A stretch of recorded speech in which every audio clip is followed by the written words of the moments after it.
fuck. You would never expect this to happen. You play a full game, the game ends, and something just terrible happens, especially after hitting the game-winning shot just a few seconds before. Well, it did. This high school player went up for the game-winning shot, hit it, and died right after. What is going on, everybody? It is Handles, and I know, I've been slacking, and it's completely my fault, but I promise this time I'll be grinding out videos for you guys so we can get to that goal of 100,000 subscribers, and I have something special for you guys planned in, so let's try to get there fast. But anyways, today's video is about Wes Leonard. He attended Fenville High School and was the most talented player on his high school football team. But he wasn't just a football player, he was the school's star basketball player as well. He was just naturally talented. Wes was 6'2" and the school's point guard. He averaged 19 points, 3.2 assists, 9.4 rebounds, 1.2 steals, and 1.6 blocks per game. He was just a great player, he always worked hard and always hustled. So Wes led the team to a perfect season, but it was their last game right before the playoffs, against the supposedly best team in their region. Fenville wanted to prove everybody wrong by beating them and keeping their perfect record. They were 20-0 leading into this game. So the game started and Wes was already on fire. He was killing them. And as the final seconds came, Fenville and Bridgman were tied 55-55. So as Fenville brought the ball up, they tried wasting time by just passing it around. But that led to an open lane for Wes. He drove in and had an easy wide open layup. Bridgman came back down the court and missed a shot, letting Fenville complete their perfect season right before the playoffs. The game ended and everybody was celebrating and hugging Wes for hitting that game-winning shot. His teammates picked him up and started chanting. But only a few seconds later, Wes collapsed on the court. Everyone was in shock. His dad and mom ran over to see him. The dad checked to see if he was breathing, but he wasn't. Everyone in that gym, including Wes's brother and parents, saw Wes randomly collapse and instantly pass away. Everyone was so confused on what happened, everyone's hands were on their head, and a lot of them were crying as well. But he was rushed to the hospital, but there was nothing the doctors could do to revive him. He was gone. This all happened so fast, especially after he just hit the... He legit just stand still. It was like, he knew what was going on, but he was like, oh, hold on, I'm just gonna keep on playing this game. He did. If you look here. Some of them were crying as well, but he was rushed to the hospital, but there was nothing the doctors could do to revive him. He was gone. Right here. Boom. Stand still. Just looking like at nothing. Just standing still like it's like he felt bad inside for something I don't fucking know. Don't ask me shit. This all happened so fast, especially after he just hit the game-winning shot. And I'm sure nobody was expecting it to happen at all. Like, that has to be one of the last things that's on your mind after you win the game and hit a game-winning shot. Later, an autopsy revealed that he died due to an enlarged heart. He had a heart attack right after he hit that game-winning shot. And so many players had their lives taken due to an enlarged heart. Like, he stood still. His heart attack probably almost happened. It probably happened like a little bit. And then, right when they started celebrating, it just stopped. The heart, no. It was like it was about to start when he stood still. When he stood still. And then he kept continuing to play. They won. And then probably when he just hit, oh shit, the shot, probably right when he hit the shot, they started celebrating. When he hit the shot, he probably, oh my fucking god, this fucking phone. This fucking phone is shit. Alright.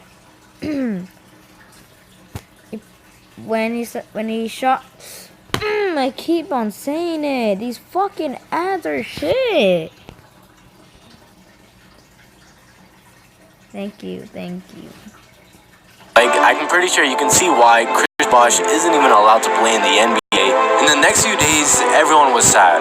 classmates were writing posters and pasted them around the school in memory of Wes. And in Fenville's first playoff game, they paid tribute to him by wearing t-shirts that said "Never Forget," and on the back of it, it had Wes's last name and number. They even brought out his brother in place of Wes. Fenville somewhat continued their success. They won the district championship, but losing was pretty substantial in the regional semifinals, as they were blown out in their final game of the season. The team's goal was to win a championship for Wes. It fell short, but nobody ever forgot about him, and he lived on forever in their memories. Anyways, guys, that's the story of Wes Leonard.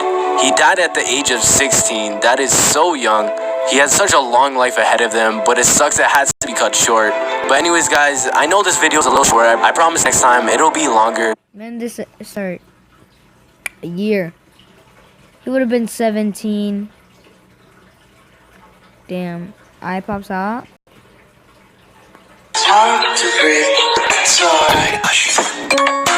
You money for this shit. That's so. Life's rich. Ritz. Whether you're an athlete or not, you probably know the saying, keep your eye on the ball. Sometimes that's easier said than done. Check this one out. Professional basketball isn't known for being a vicious contact sport, but during this game in New Zealand, one player jumped up to shoot a basket and came down missing something pretty important. In and out. Rich is called. Oh, wow. Down to Avery just clocks Akil Mitchell. Oh. Leja. In and out. Rich is called. Oh, wow. Down to Avery just clocks Akil Mitchell. And no ref saw it. We need medical right now. And no ref saw it. Akil Mitchell has caught a finger to the eye. His eyeball has popped out of his socket. Oh my God. That is horrific. We need medical staff to come and look. His eyeball is out. That is crazy. Have any of you two ever seen anything like this? No? No, but I I have remember never seen an eyeball popped out of the socket like that. reading about it. It's called globe luxation, and it can like dangle on your cheek, and as long as the nerves and vessels aren't severed. Well, and that's the point here, that he actually did well after this injury. No so visual impairment. It's like just eye That's why I'm drops. smiling at this, because the story has a very happy ending, which is his vision is intact. Fine. He just puts eye drops in for a while, and he's okay. Which is, for the record, the optimum outcome here. A lot could have gone wrong. In fact, I'm almost surprised that he doesn't have some visual impairment with the extent to which that popped out. The pulling on the optic nerve, the vessels, as you mentioned. What's interesting is reports were that the players and coaches were more upset than he was, because He obviously... didn't see it. You didn't see it. Gottman joins us and has the details for us. Good morning, Matt. Hey, good morning, Amy. It actually felt like 106 degrees during that workout in which that 16-year-old Amani Bell died. Now, her tragic death should serve as a reminder to parents and to coaches to stay vigilant, especially because there is no national law regulating the number of breaks or access to water during high school athletic events. What? The parents of 16-year-old Amani Bell are heartbroken their daughter is not coming home. They said she's in cardiac arrest. They say the 11th grade high school basketball player was practicing outside, running up bleachers on a hot Georgia day when the heat index was 106. Her skin was just hot like a stove and her body was stiff, so they had ice packs on her. Bell was overcome by heat, rushed to the hospital, and later died. And while an autopsy is pending, her parents, speaking to our affiliate WSB in Atlanta, say they want answers. Why were they outside? Temperature was above 100. So imagine my child running in that, and that was the first day of conditioning. The Clayton County School District is releasing little information, saying, "We are very saddened by the loss of one of our students. Our team is working diligently to determine more details relative to this matter." It's just the latest heat-related death in what's been a scorcher of a summer. On Monday, a 74-year-old Mississippi woman died of heat-induced heart attack while mowing her lawn. The heat index peaked at a sweltering 112. The CDC says on average, extreme heat kills more than 600 people in the U.S. every year. Heat exhaustion and heat stroke are medical emergencies. Heat exhaustion may cause people to feel nauseated, lightheaded, and dizzy. If that's left untreated, it can become heat stroke, which is a life-threatening condition in which one's body temperature can rise to 103 degrees and can cause people to black out. They have to get into a cool environment. And if they're having severe symptoms, especially if there's any confusion, disorientation, dizziness, 911 needs to be activated. And here at Birmingham Community Charter High, when the temperature is between 95 and 99 degrees, they enforce more water breaks. And when the mercury tops 100 degrees, all athletic... Okay, yeah, shut the fuck up. Oh, well. That was that. Who's live? Oh.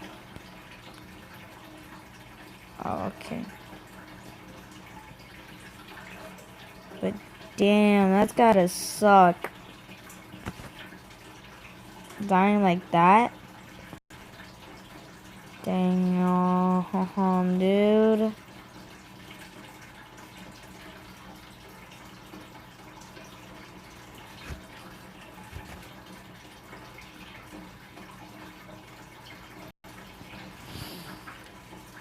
Oh well. Fuck it. See ya.